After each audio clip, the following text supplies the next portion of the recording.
Hello friends, आज हम इस वीडियो में जीएसटीआर 1 में दो नई टेबल्स ऐड हुई है। Table number 14A and table number 15A।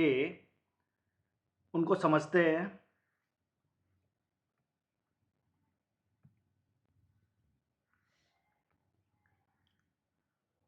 Introduction of new table 14A and 15A।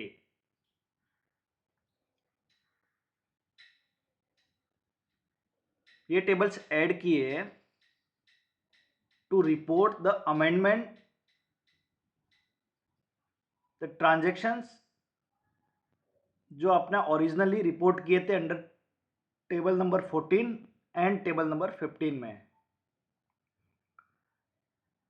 तो टेबल नंबर 14 एंड 15 आई थी फ्रॉम जनवरी 2024 से, एंड अभी उसके सामने उन रिकॉर्ड्स को अमेंड करने के लिए table number 14A and table number 15A को ऐड किया गया फ्रॉम फरवरी 2024 से इन जीएसटीआर 1 में।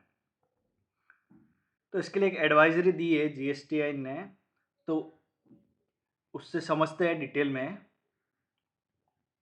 It is informed to all taxpayers that as per notification number 26/2022, Central Tax dated 26th December 2022, two new tables 14A and 15A have been introduced in GSTR 1 to capture the amendment details of the supplies made through e-commerce operator, on which e-commerce operators are liable to collect tax under section 52 or liable to pay tax under section 9 subsection 5 of the CGST Act 2017.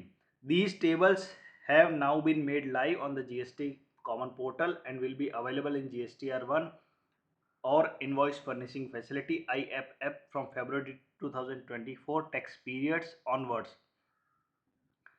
These amendment tables are relevant for those taxpayers who have reported the supplies in table number 14 or table number 15 in earlier tax periods.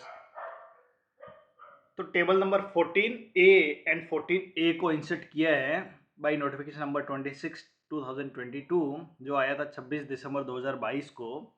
तो table number 14A में वो amendment आप दिखाएंगे जो आपने originally report किया था transaction in table number 14 में, और जो आपने 15 टेबल नंबर 15 में रिपोर्ट किया था ट्रांजैक्शन, अगर उसमें कोई अमेंडमेंट है तो वो आपको टेबल नंबर 15A में रिपोर्ट करना होगा।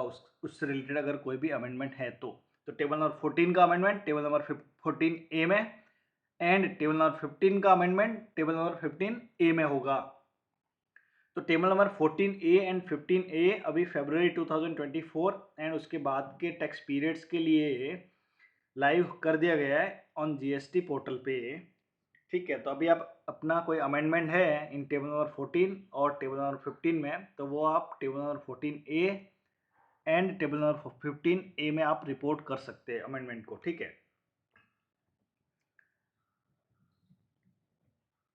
टेबल नंबर 14 कौन फिल करता था? सप्लायर, जो इलेक्ट्रॉनिक कॉमर्स ऑपरेटर के थ्रू सप्लाईज करता था। ठीक है, एंड टेबल नंबर 15 फिल करना होता था इलेक्ट्रॉनिक कॉमर्स ऑपरेटर। ठीक है, तो टेबल नंबर 14 में अमेंडमेंट होगी टेबल नंबर 14A में। टेबल नंबर 14 की अमेंडमेंट टेबल नंबर 14A में। Table number 14A amended supplies made through E commerce operator in GSTR1। In this table the supplier, कौन amendment करेगा इसमें? सप्लायर, जो supplies करता है through E commerce operator. Supplier can amend the detail of original supplies that has already reported in original table number 14 under below two sections in the earlier returns period। तो table number 14A में वो details amend होगी जो आपने table number 14 में earlier tax period में report की थी। उसमें दो सेक्शंस है। 14A में रिपोर्ट होता था liable to collect tax under section 52 TCS, और 14B में liable to pay tax under section 9 subsection 5 में। जो टेबल नंबर 14 में आपने रिपोर्ट किया, अगर उससे रिलेटेड कुछ भी अमेंडमेंट है तो आपको टेबल नंबर 14A में करना होगा। उसी लाइन पे टेबल नंबर 15 में आपने कुछ रिपोर्ट किया है इलेक्ट्रॉनिक कॉमर्स ऑपरेटर ने, तो उससे रिलेटेड अगर कोई भी अमेंडमेंट है तो टेबल नंबर 15A में होगा वो amendment. In this table, the e-commerce operator can amend the detail of original supplies that he has already reported in table number 15. जो 15 में रिपोर्ट किया है वह आप 15A के थ्रू अमेंड कर सकते हैं उस डिटेल को।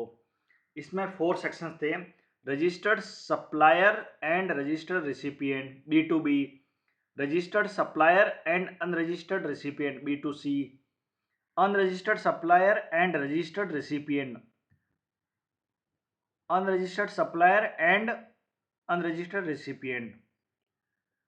तो ये 4 सेक्शंस थे इन टेबल नंबर 15। तो कॉरेस्पॉन्डिंग सेम टेबल्स है इन 15A में भी, ठीक है, पार्ट्स उसके। आप इसको GSTR1 में देख सकते हैं, डैशबोर्ड पे जाके, रिटर्न्स में जाके, GSTR1 में जाके, तो आपको यहाँ पे अमेंडमेंट की डिटेल यहाँ पे शो होगी, ठीक है। ये table number 14A and table number 15A, ठीक है। तो यहाँ से देख सकते हैं डिटेल।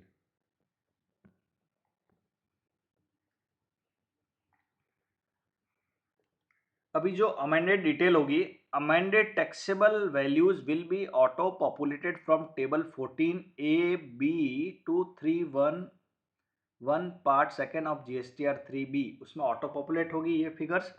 फिर amended taxable value along with tax liabilities from all the 4 sections of 15A, table number 15A से ऑटो पॉपुलेट हो गए ये फिगर्स आएगी इन table number 311 first clause first of GSTR 3B। तो ऐसे table number 14A and table number 15A की figures auto populate होगी इन GSTR 3B में, ठीक है। There will be no auto population of e-invoice in table number 15A. E-invoices reported for 95 supplies will be populated in GSTR1 as per existing functionality. E-commerce operators now are advised to examine and add such records in table number 15A related to section 9 subsection 5 supplies. तो ई invoices की detail table number 15A में auto populate नहीं होगी, तो आपको पहले check करना होगा, फिर अकॉर्डिंगली रिपोर्ट करना होगा। E commerce operator shall report amendment of debit और credit notes related to such services notified under section 9(5) in existing table 9C of GSTR1 और invoice furnishing facility. Same line पे GSTR2B में amendment किया है, तो GSTR2B में आपको ये टेबल दिखेगी electronic commerce operator documents amendment करके, ठीक है। तो ये सेपरेटली आपको यहाँ पे शो होगा, ठीक है। तो ये थी amendment related to table number 14A and 15A। I hope ये वीडियो आपके लिए यूजफुल होगा। Thank you.